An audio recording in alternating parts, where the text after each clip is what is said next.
Thanks for coming on. Lots of Epstein news, of course. Wow, it's been out there for so long. He's been dead now for, 6 years, Nick? Did he die in 2019? He did die in 2019, but some things are like a fine wine. It just takes time. Right. Now, I'm a conspiracy theorist, Nick. I don't believe that he committed suicide. That's my view. So I know some people agree, some people disagree. I know I've asked you about it, and I think you've told me on the radio that you're open to it, but you're not sure, right? Well, I mean, the footage that Dan Bongino gave us was so ridiculous because it didn't cover the stairs. If you hug the let me just interrupt and say this. Pretty much everything that Dan Bongino and Kash Patel have given us have been pretty much, and Pam Bondi, pretty much useless. I mean, talk about deflated expectations. All of us were like, yay, we got all these people in the Department of Justice, yay. And then, my gosh, they've dropped the ball on, disappointed us on everything, at least me. But anyway, I'm sorry. Back to the footage. The footage was ridiculous, right? Didn't really show anything, did it? No, I mean, the footage showed there was a stairway, but you could easily, it didn't show a door that went to the stairway. And then if you hugged the right side of the stairway, you'd be able to go up undetected.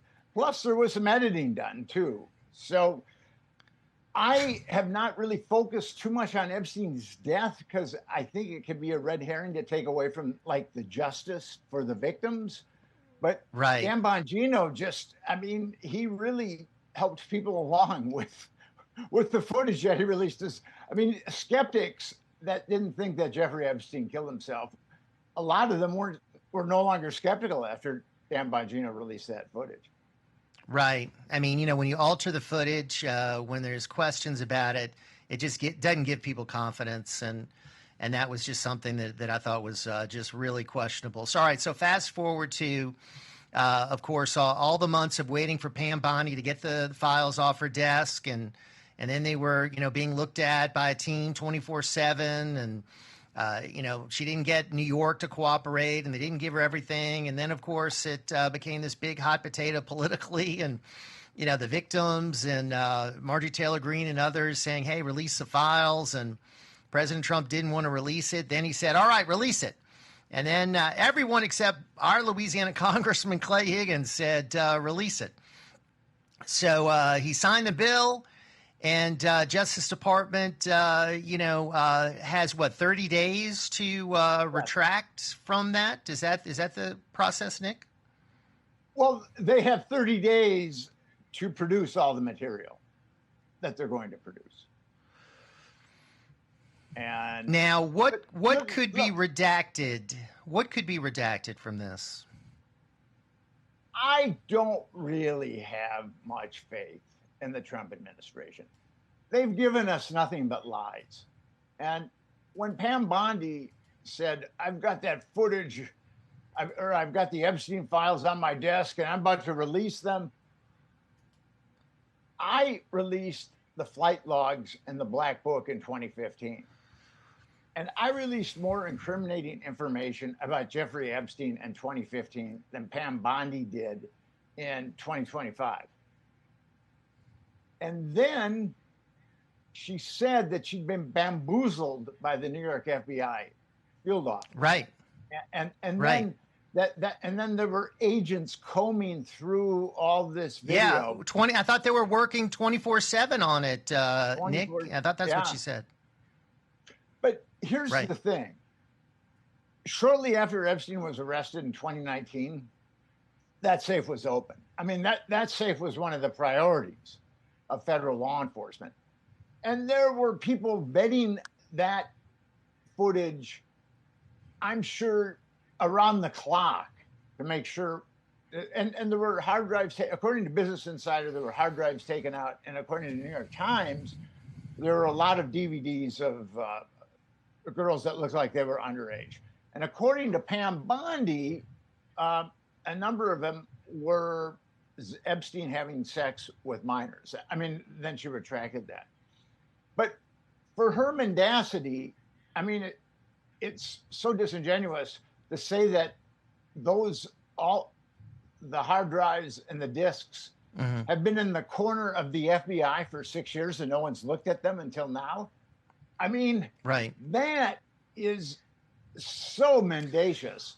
All right. So here's my counter argument to you, and I understand what you're saying about the Trump administration. I've lost faith in these people.